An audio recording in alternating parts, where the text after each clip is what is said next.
Abra sua Bíblia em Gálatas capítulo de número 1, versos de 1 a 5. Gálatas capítulo 1, versos de 1 a 5.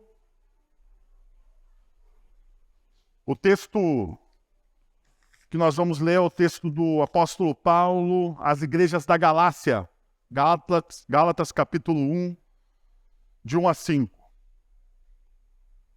Diz o seguinte, o texto. Você pode acompanhar na projeção, está na nova versão internacional. Paulo, apóstolo enviado, não por parte de homens, nem por meio de pessoa alguma, mas por Jesus Cristo e por Deus Pai, que o ressuscitou dos mortos, a todos os irmãos que estão comigo nas igrejas da Galácia. A vocês, graça e paz da parte de nosso Deus, de Deus, nosso Pai, e do Senhor Jesus Cristo, que se entregou a si mesmo por nossos pecados, a fim de nos resgatar dessa presente era perversa, segundo a vontade do nosso Deus e Pai, a quem seja a glória para todos sempre. Amém. Uma das perguntas que eu sempre me faço, faço essa pergunta toda vez que eu vou ler as Escrituras. O que eu estou buscando?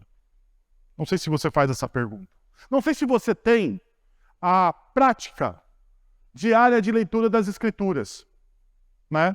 Eu tenho, talvez por vocação, a prática diária da leitura das Escrituras. Eu tenho que todo domingo compartilhar algo com vocês aqui, então eu tenho que ler. Não há alternativa, preciso ler. Né? Preciso ler as Sagradas Escrituras, preciso ler os comentários, preciso ler. É uma necessidade. Talvez você não tenha essa prática, ou talvez você tenha essa prática devocional na sua vida. Talvez você leia com uma pergunta, ou sem nenhuma pergunta, mas inconscientemente você está em busca de. Nós sempre estamos em busca de. Não sei se você parou para pensar, nós sempre estamos em busca de alguma coisa. O nosso coração é inquieto. Santo Agostinho já dizia isso, né?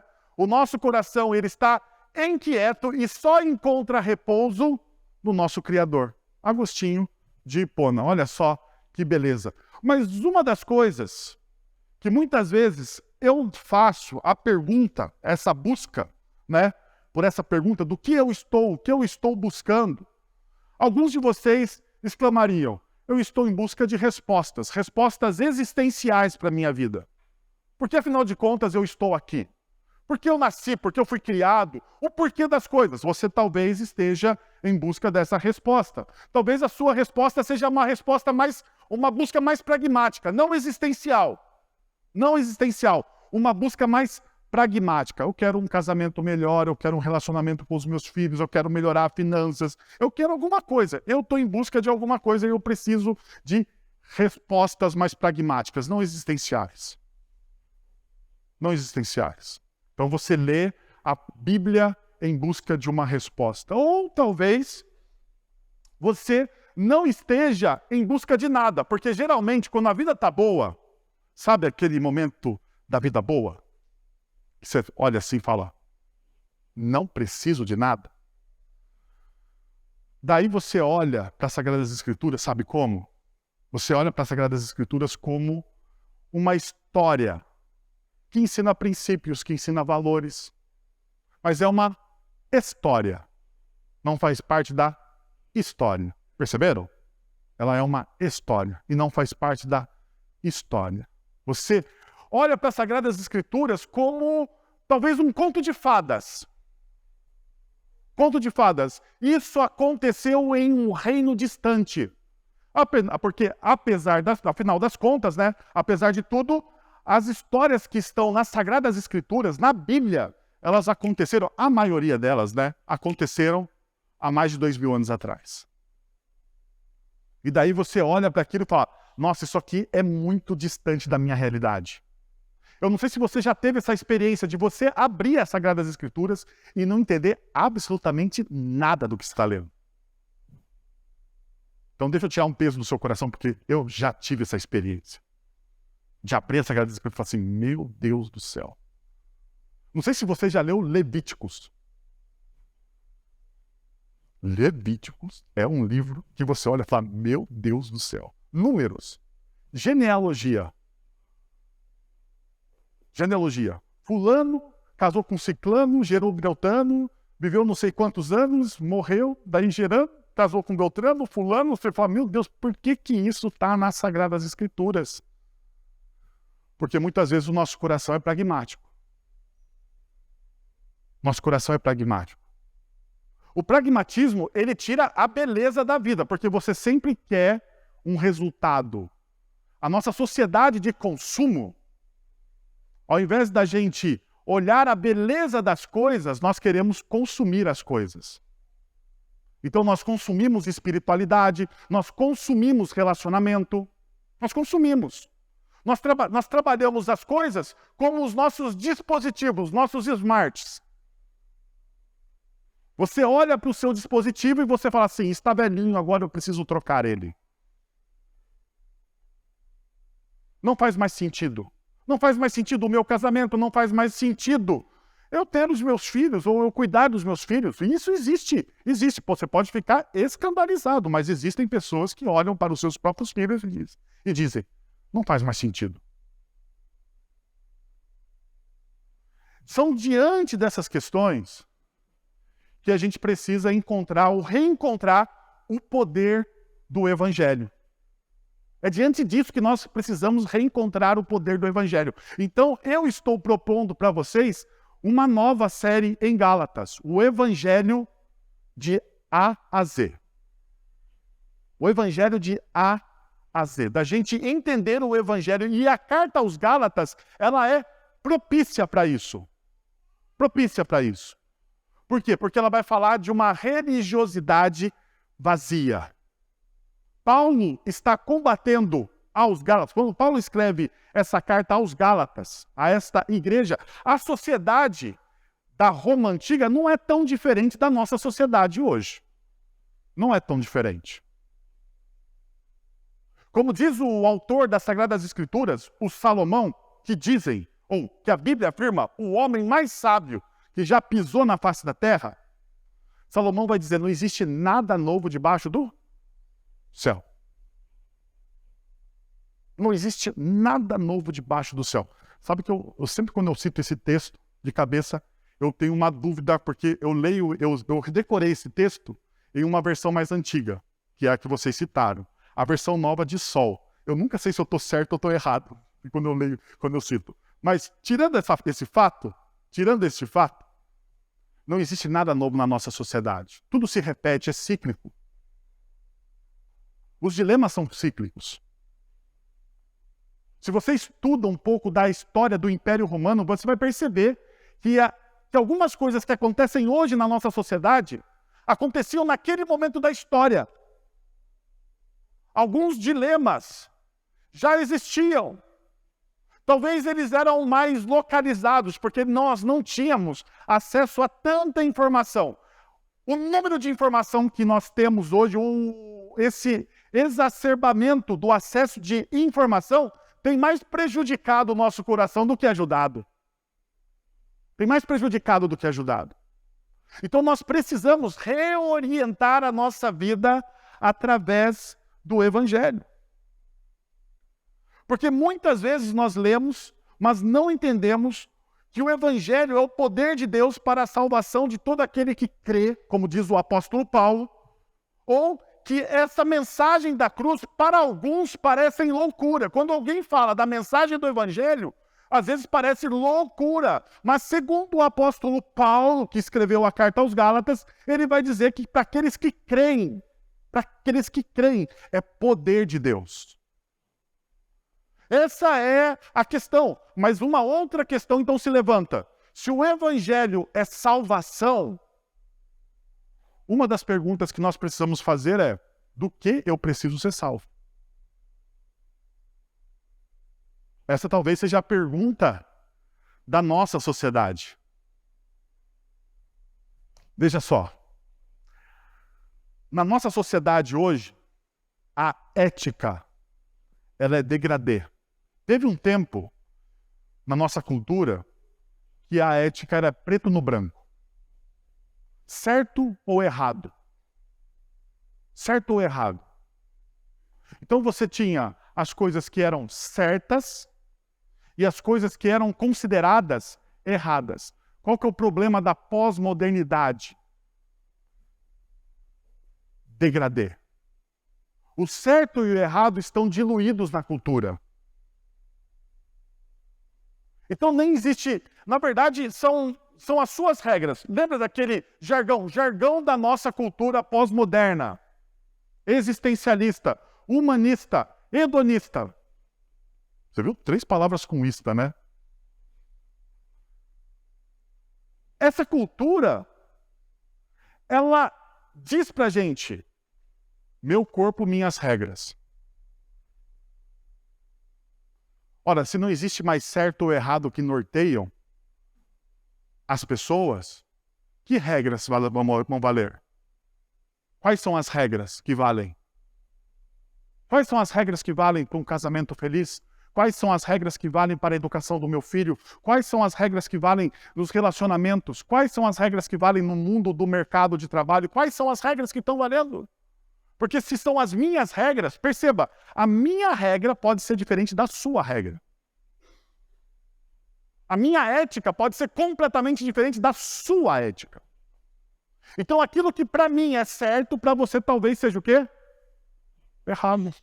E aquilo que talvez para você é certo, para mim seja errado. Eu não cheguei nesse momento da minha história, mas eu vou chegar. Confio em Deus que vou chegar a ter filhos adolescentes. Apesar que o meu filho, de 9 anos, já é um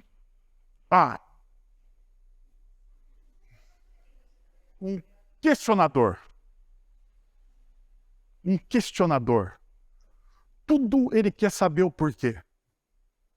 Eu fui criado, perceba, eu fui criado num tempo onde as crianças não perguntavam porquê. O meu pai chegava num final de tarde e falava assim, vamos sair. O que você fazia?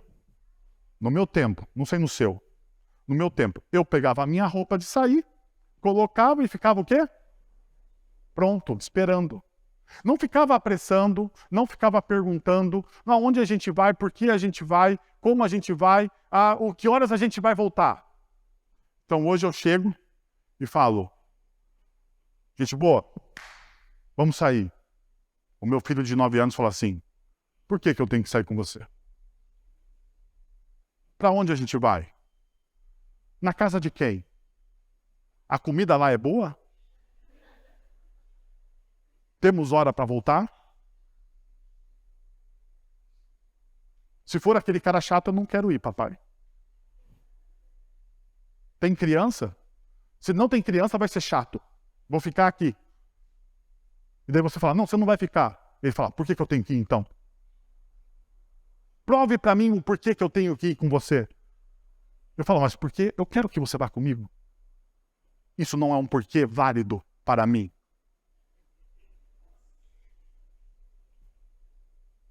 Tem 9 anos. Quando chegar aos 15, eu não sei o que eu irei fazer. Mas isso tudo para mostrar que as regras, a ética mudou. Algo na nossa cultura mudou. Então o Evangelho precisa entrar e nos salvar. O que o Evangelho faz? Eu vou dizer para você o que o Evangelho faz, assim, resumidamente, para você nunca mais perder isso.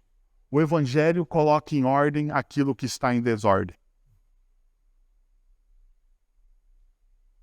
O Evangelho coloca em ordem aquilo que está em desordem. Gênesis capítulo 1. O mundo era sem forma e vazio. O mundo era um caos. E a partir da palavra de Deus, tudo se torna o quê? Ordenado. As coisas começam a ter beleza. Aquilo que não estava ordenado, aquilo que estava desconfigurado, agora, por causa da palavra de Deus, tem o quê? Configuração, tem ordem. É isso que o Evangelho faz. O Evangelho coloca em ordem o seu coração. O Evangelho coloca em ordem os seus relacionamentos. O Evangelho lhe reordena a sua vocação como ser humano. Então, acabamos de cantar um hino. Um hino lindíssimo. Mas com um erro teológico. Qual é o erro teológico do hino? Sou feliz.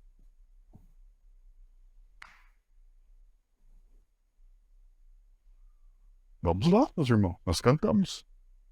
Sou feliz com Jesus. Vocês cantaram comigo? Quando você cantou, você percebeu um erro teológico? Final do texto, final do hino. Aonde você vai morar? Aonde você vai morar? E a Bíblia diz que você vai morar nos céus? Na consumação de todas as coisas? Quem sobe? O povo de Deus sobe ou Nova Jerusalém desce? Está lá em Apocalipse. Se você não leu Apocalipse, você precisa ler.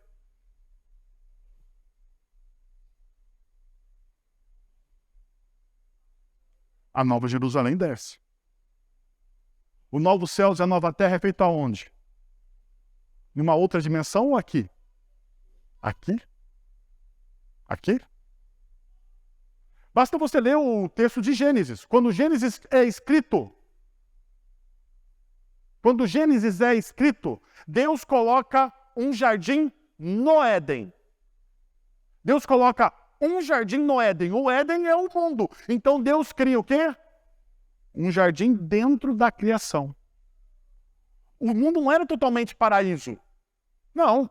O Éden, o jardim que Deus cria, é o lugar da habitação do homem com Deus.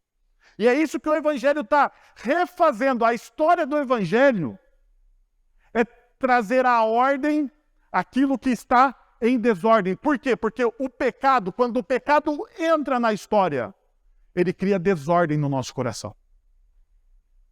Desordem.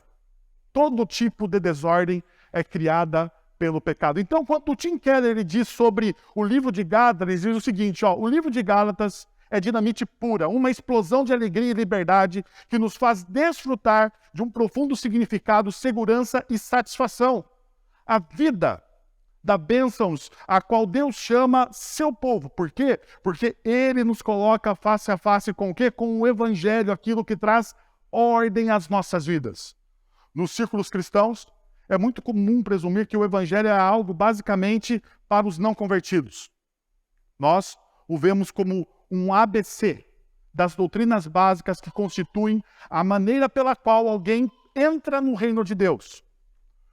Costumamos supor que, uma vez convertidos, não precisamos mais estudar e entender o Evangelho, mas sim de material mais avançado.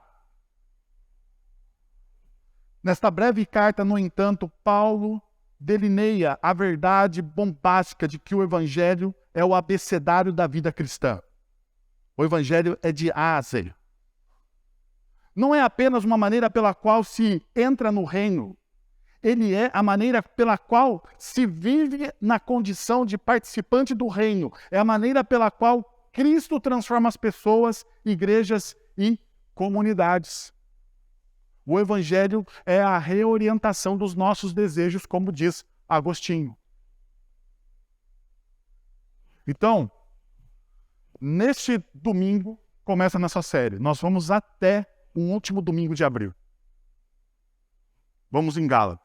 Vai ser uma jornada incrível. E eu quero convidar você a essa jornada a partir desse texto, para a gente entender a natureza do Evangelho. Então perceba, a natureza do Evangelho começa aqui. Primeiro, a ressurreição como fundamento da fé, do ensino e da vida do apóstolo Paulo. Veja o que diz o texto. Paulo, apóstolo, enviado não da parte de homens, nem por meio de pessoa alguma, mas por Jesus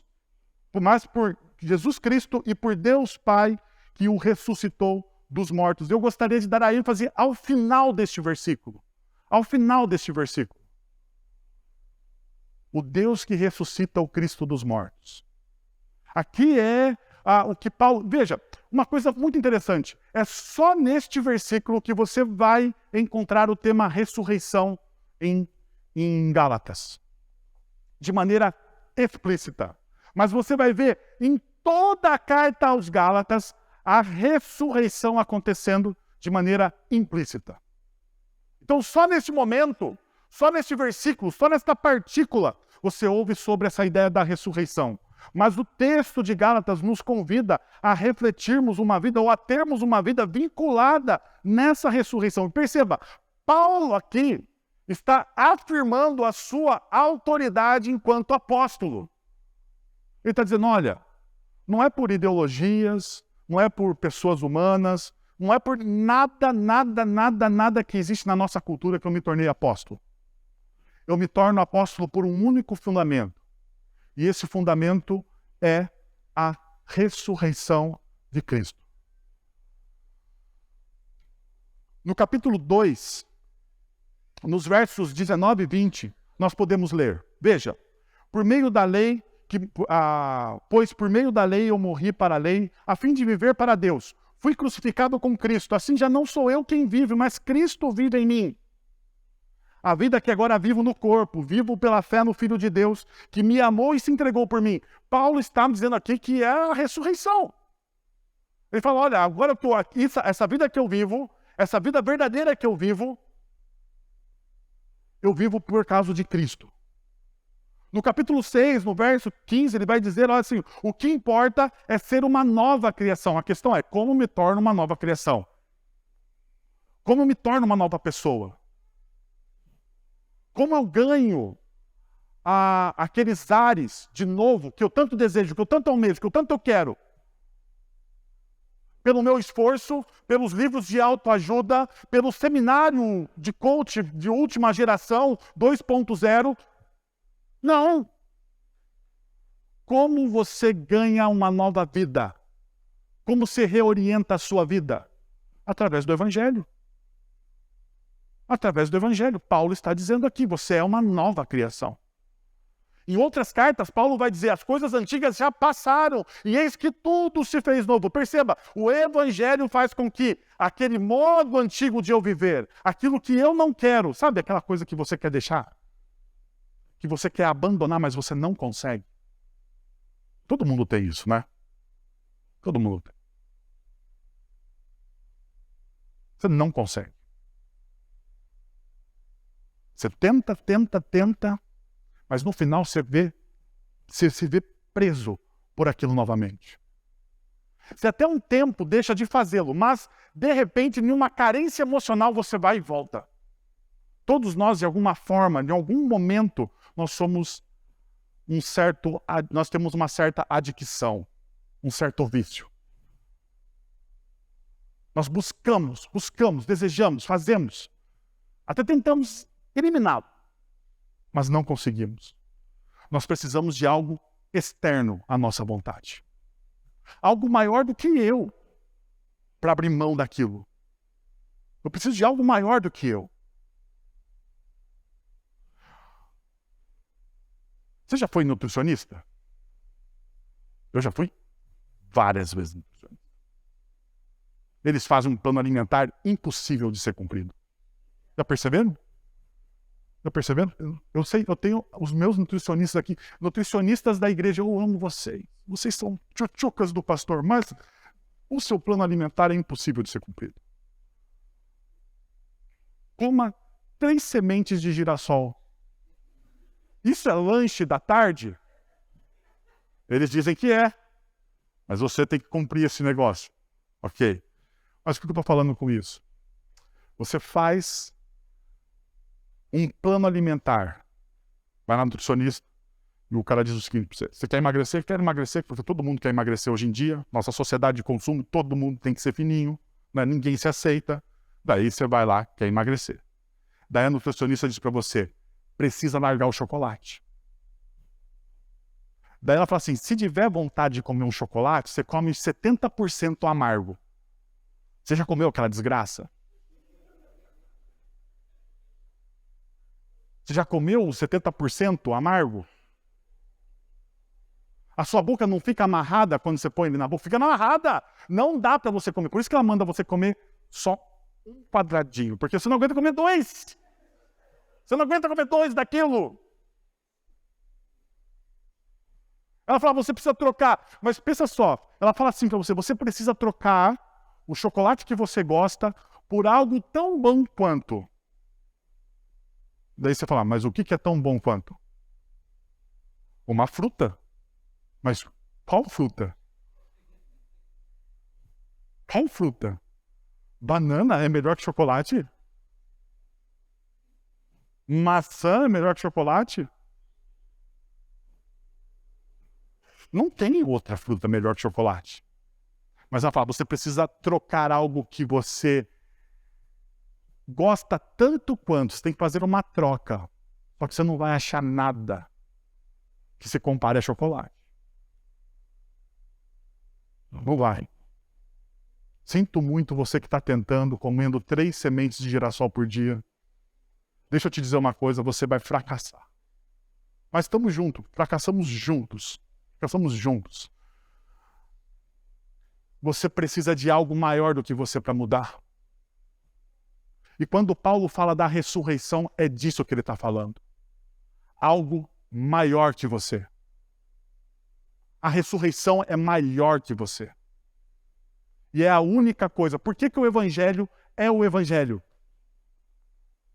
Já pararam para pensar? Paulo vai dizer, lá no Coríntios, capítulo 15, o seguinte. Olha, não existe, se não tivesse ressurreição, o que nós seríamos?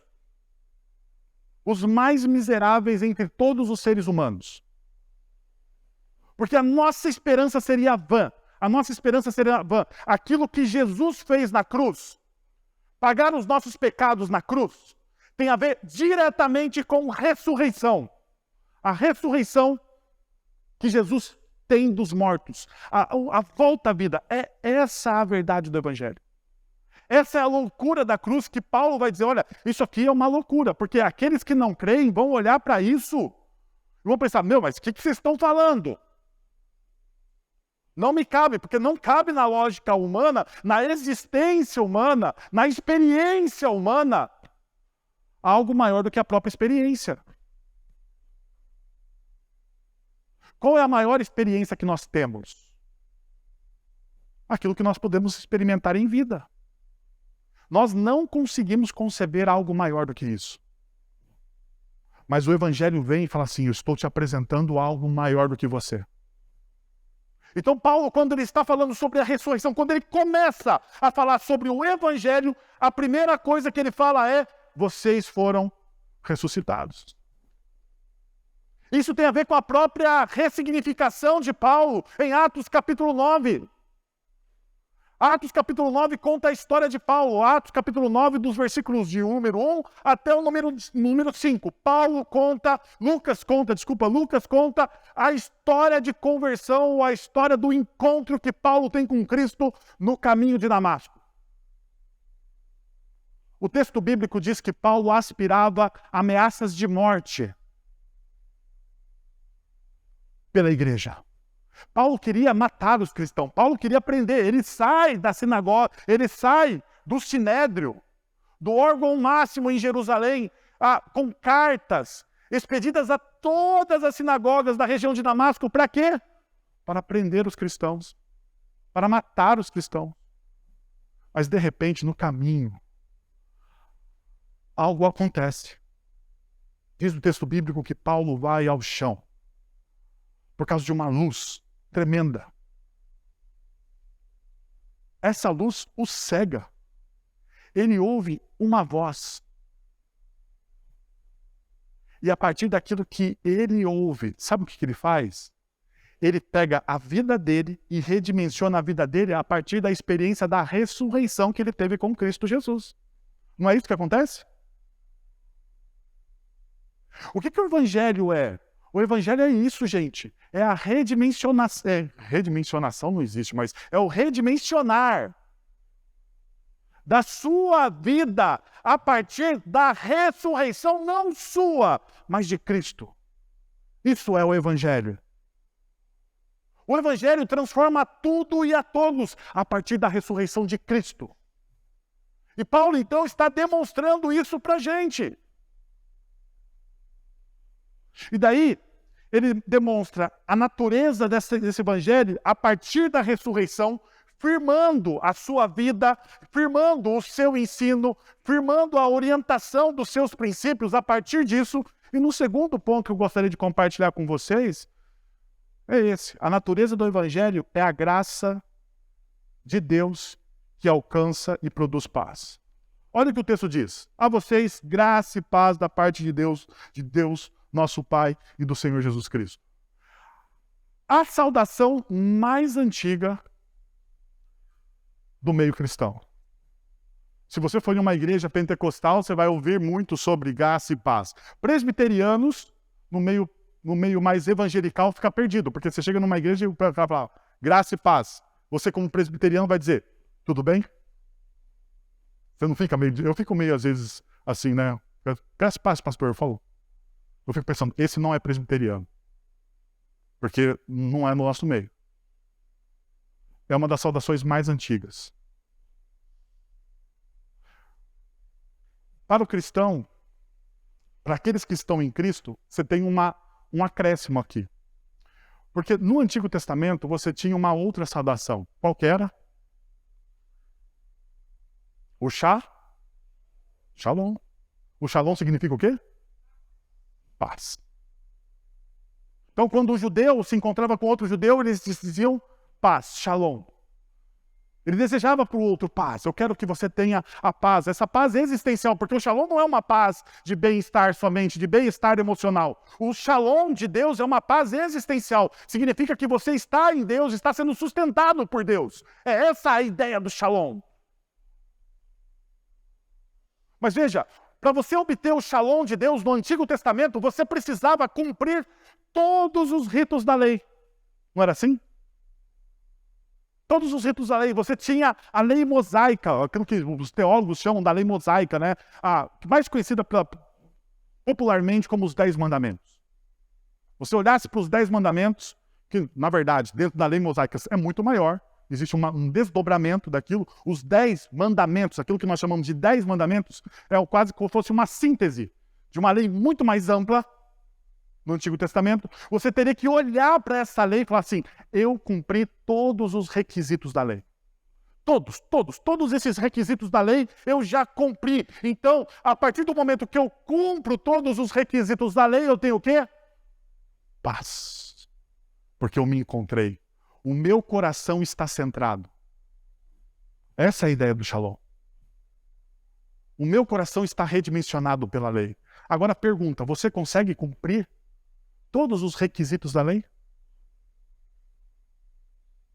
Veja, existem mandamentos objetivos na lei, naquilo que nós chamamos de 10 mandamentos, vulgarmente chamado de 10 mandamentos. Eu prefiro 10 princípios, por uma questão de tradução. Aquilo que nós chamamos vulgarmente de 10 mandamentos tem princípios objetivos e princípios subjetivos. Por exemplo, o último mandamento diz o quê? Não cobiçarás. É objetivo ou subjetivo? Subjetivo. Você não sabe o que a pessoa está pensando. Você não cobiça as coisas. Mas como você não vai cobiçar as coisas? Tendo um olhar diferente para aquilo. Tendo um olhar de gratidão. Estando completo, satisfeito com aquilo que Deus já te deu. Pergunta.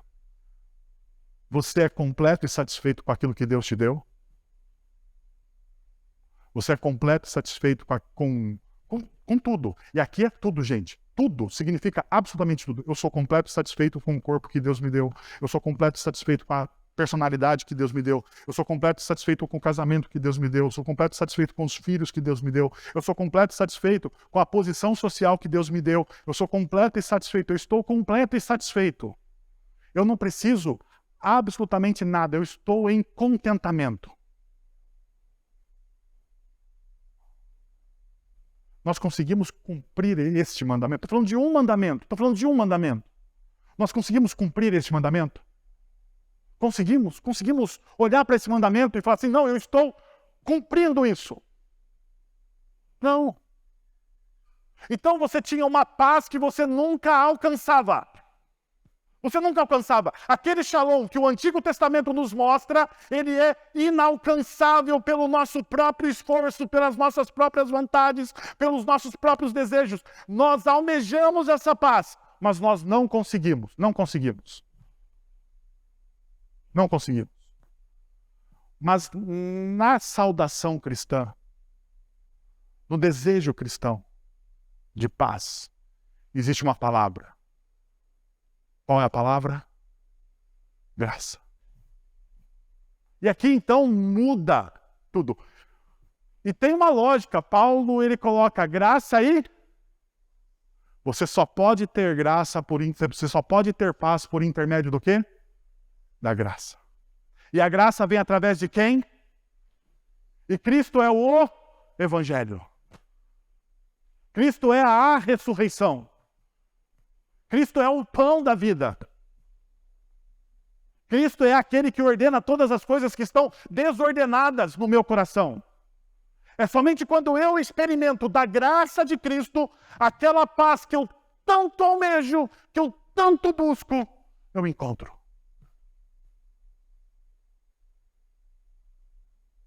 Então toda vez que você encontrar um cristão, e esse cristão falar graça e paz, é muito mais do que uma saudação. É uma teologia. É muito mais do que uma saudação, é uma teologia. Ele está dizendo para você que ele encontrou a graça. E por ter encontrado a graça, ele tem o quê? Paz. E essa graça, perceba, Paulo está dizendo, ó, a vocês graça e paz da parte de Deus, o nosso o quê? Pai. Eu só posso chamar Deus de Pai por intermédio de quem? Do Cristo. Isso é graça. Isso é graça.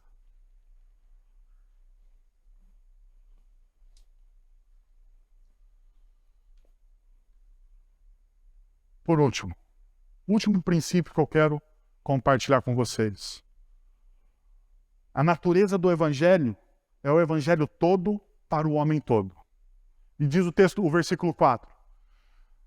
Esse Cristo que ressuscitou, que é o Evangelho de Deus para nós, que se entregou a si mesmo por nossos pecados a fim de nos resgatar dessa presente era perversa, segundo a vontade do nosso Deus e Pai, a quem seja a glória para todos sempre. Amém. A mensagem do Evangelho é toda sobre algo que aconteceu em Jesus, como resultado, como que resulta em um mundo diferente. Os seguidores de Jesus são convocados a reconhecer que agora vivem em um mundo diferente e devem organizar suas vidas de acordo com o quê? Com o Evangelho. A graça divina foi revelada em Cristo e a paz que você recebe agora em Cristo, ela tem um alicerce firme e ela tem um contexto. Neste versículo, existe uma quádrupla convocação. Perceba, Jesus, aquele que se entregou a si mesmo pelos nossos pecados, primeira. Segunda, para nos resgatar desta era presente e perversa. Segundo, segundo a vontade do nosso Deus, de nosso Deus e Pai, a quem seja a glória para todos sempre. Amém. Jesus, ele se entrega a si mesmo por nossos pecados. Perceba, esse primeiro ato aqui, ele é central. A crucificação de Jesus é vista como um ato de autodoação. Ele se entrega espontaneamente. E aqui está a loucura do cristianismo. Como diria Dietrich Bonhoeffer. Qual que é a loucura do cristianismo? Em qualquer outra religião, você precisa sacrificar para obter algo do seu Deus. Não é assim? Qualquer outra religião. Pode pegar. Eu não estou fazendo uma crítica às outras religiões. Tem que ser politicamente correto. Não estou fazendo uma crítica. Estou fazendo uma constatação. Estou constatando um fato. Qualquer outra religião, em qualquer outra expressão de fé que existe no nosso planeta, para você obter algo do Deus que você quer servir, você precisa fazer o quê? Um sacrifício. No cristianismo, o Deus poderoso e Criador de todas as coisas sacrificou-se por você. Não muda o paradigma? A loucura do Evangelho é essa. Você não precisa fazer absolutamente nada. Ele se entregou, ele se deu por você. Antes de você fazer qualquer coisa, Paulo vai dizer, antes mesmo de você fazer qualquer coisa, Deus em Cristo já fez o quê por você? Já amou você. Já se derramou por você. Já se entregou por você. Esse é o Evangelho. E Paulo, então, está fundamentando o Evangelho para os Gálatas, dizendo: este é o Evangelho. O Deus Criador de todas as coisas faz uma entrega a você. Você não precisa se sacrificar. A pergunta é, por que Paulo está falando isso, né? Porque em Gálatas havia alguns mestres da lei, ou mestres, sei lá,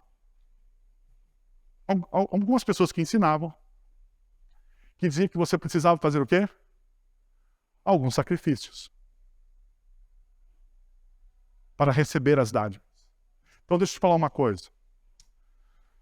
Se qualquer pessoa se aproximar de você, em nome de Deus ou de Cristo, e exigir de você qualquer tipo de sacrifício, isso não é o Evangelho. Porque o Deus da graça se sacrificou por você. Ele fez isso por você. E não há o que você possa fazer contra isso. Não há o que você possa. Você pode até falar assim, mas eu não quero. O problema é seu. Ele fez isso por você. Ele fez isso por você. Graça é um favor imerecido. Imerecido. Eu conto muitas das experiências que eu tenho com meu filho. Então, deixa eu contar. Eu sempre ensino para o meu filho o que é graça. Porque, como filho, vocês perceberam, né? O meu filho de 9 anos, ele é bom de argumentação. Ele é bom. E ele é terrível. Ele é o mentor de todos os planos. Dos 3. Tenho 3 filhos.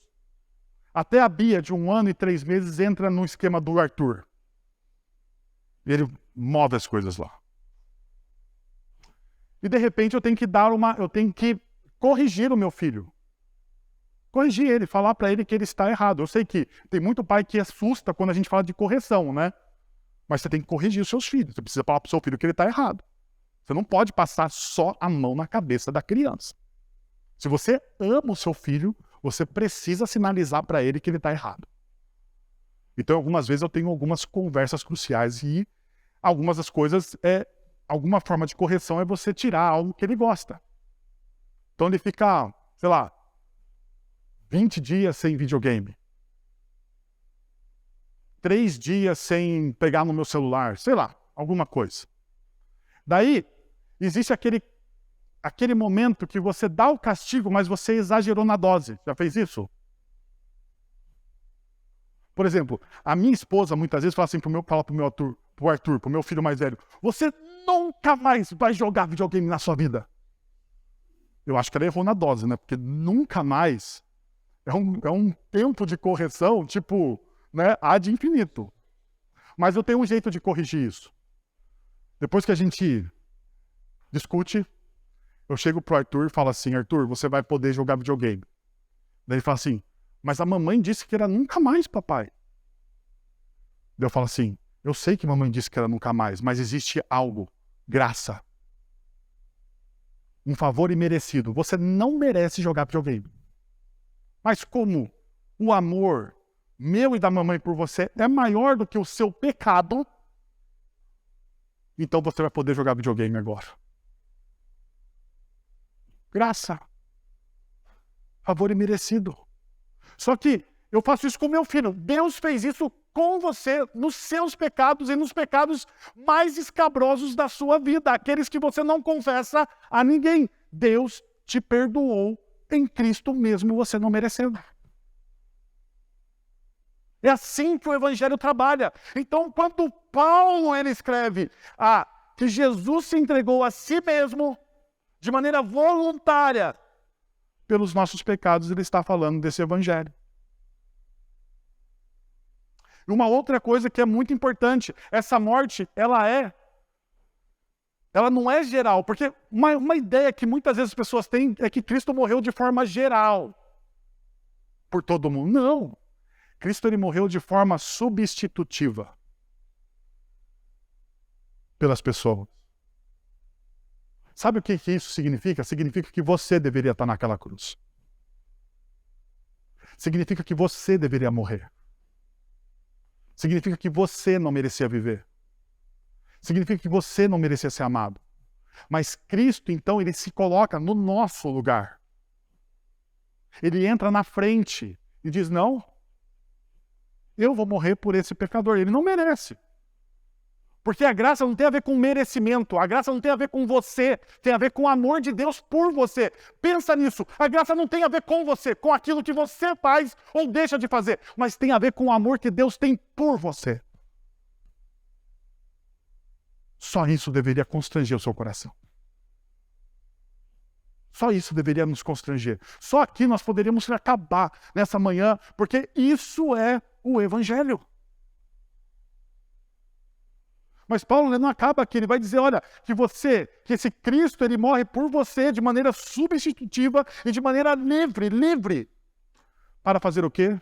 Para nos resgatar da presente era perversa. Eu gosto da palavra que está na Revista Atualizada, desarraigar. Porque o pecado cria raízes no nosso coração. E a ideia aqui é essa ideia, que Cristo ele vem através da sua graça, do seu amor, que é maior que você. Lembra que eu falei que para algo transformar você precisa ser maior do que você? Então ele vem e desarraiga. Ou algo assim do pecado de você. Ele tira o pecado de você. Ele tira as raízes do pecado de dentro do seu coração. Ele transforma a sua vida. Esse é o Evangelho de Cristo.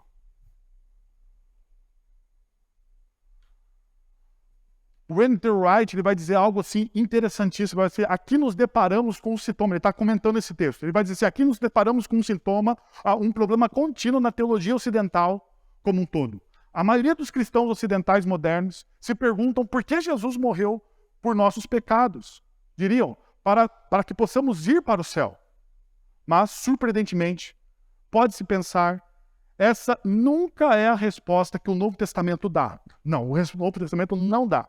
Esperar que a alma de alguém vá para o céu após a morte é característico, não de Paulo ou de outros cristãos do primeiro século, mas de platônicos do primeiro século, como Plutarco, que é uma heresia. O Novo Testamento. Mas no Novo Testamento, isso nunca é o objetivo da ação redentora de Deus. Pela boa razão de que Deus pretende resgatar a ordem criada. Não arrebatar as pessoas dela e depois abandoná-la. Deus está restaurando a ordem em todas as coisas. É o que o N.T. Wright está dizendo. E ele faz isso como? Perdoando você. Desarraigando o pecado de você.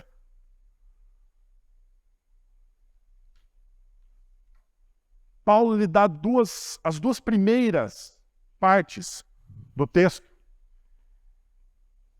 É um impulso para as segundas, para as duas últimas.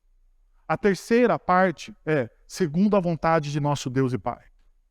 Agora veja, a terceira razão subjacente aqui, a vontade abrangente do Pai, ela é demonstrada pela intencionalidade de Deus. Deus, ele age de maneira intencional na história. Veja, o Deus do cristianismo, o Deus que a Bíblia nos apresenta, o Deus que o Cristo nos mostra, é o Deus que intervém na história. Diferente de qualquer outro Deus. Porque qual que é a ideia de Deus para a maioria das pessoas? O Deus que está num trono, sem fazer absolutamente nada e vendo a gente se lascar aqui na Terra. É essa a ideia. É quase que um Deus nietzschiano, nihilista. Deus tem prazer na dor do homem. E a gente pensa assim às vezes. Por quê? Porque a gente faz essa pergunta, né? Por que Deus me fez passar por isso? Por que Deus me faz passar por tal e tal e tal e tal sofrimento? E a gente não acha, a gente não compreende muitas vezes que Deus está atuando em nós e através de nós no meio do nosso sofrimento, porque Deus é presente.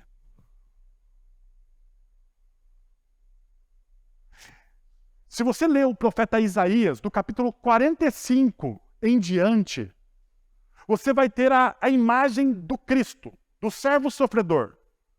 Você vai ter a imagem de quem Jesus é na história, daquele que entra na história para sentir as suas dores, para compreender as suas dúvidas, para perceber os seus dilemas. É esse o Deus que Paulo está apresentando aqui. Ele está falando assim, o Deus que, na sua forma soberana de pensar, ele está agindo em você através de você.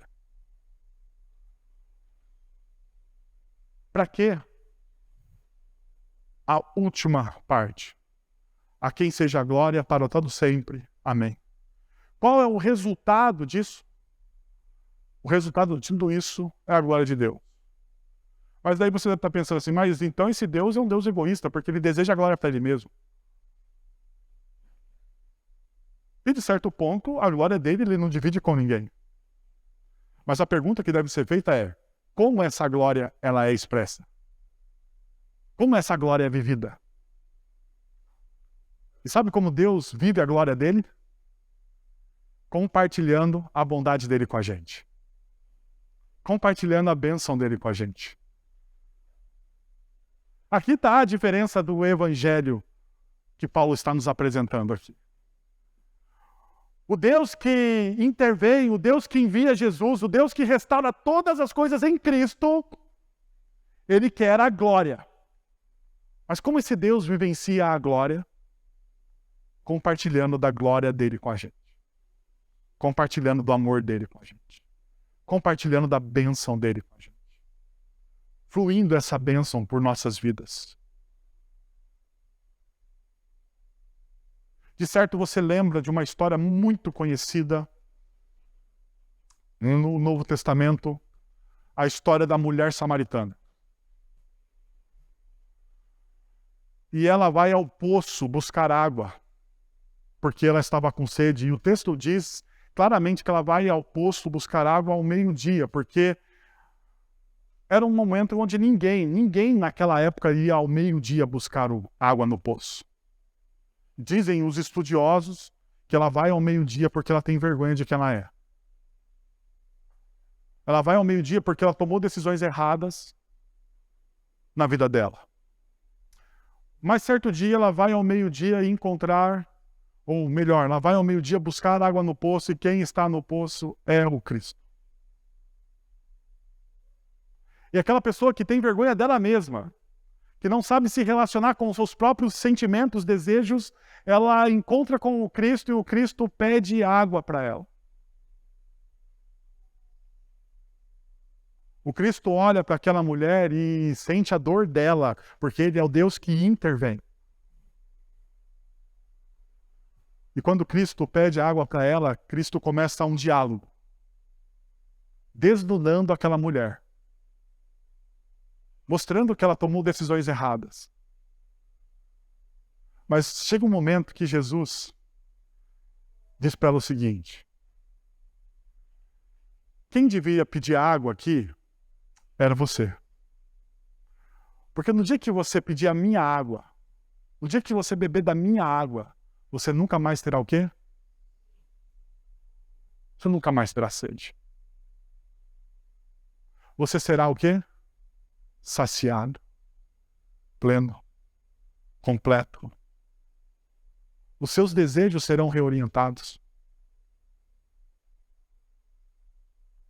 Se você beber da minha água,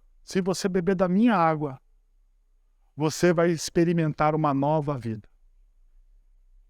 Mas veja, essa nova vida não é só para ela. Porque Jesus diz o seguinte, ó, se você beber da minha água, fluirá de você o quê? Rios de água viva. Pessoas que experimentam do Evangelho de Deus. Pessoas que têm a sua vida firmada na ressurreição de Cristo. Pessoas que experimentam desse Evangelho, fluem rios de águas vivas.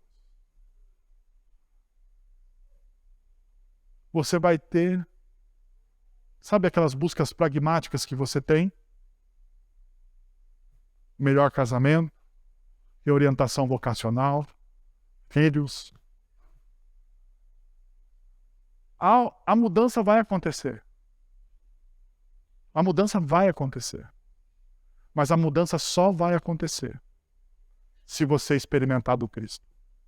Se você beber da água do Cristo. Eu queria convidar você, nessa manhã, no íntimo do seu coração, a experimentar esse Cristo. Que redimensiona a sua existência. Que tal você fechar os seus olhos, abaixar a sua cabeça, orar? Se você não sabe orar, você pode começar agora dizendo, Pai, eu estou aqui. Eu preciso da tua ajuda. Me dá água para beber. Me dá água para beber. Que tal sua oração ser, Jesus, dê-me a água que o Senhor tem para oferecer.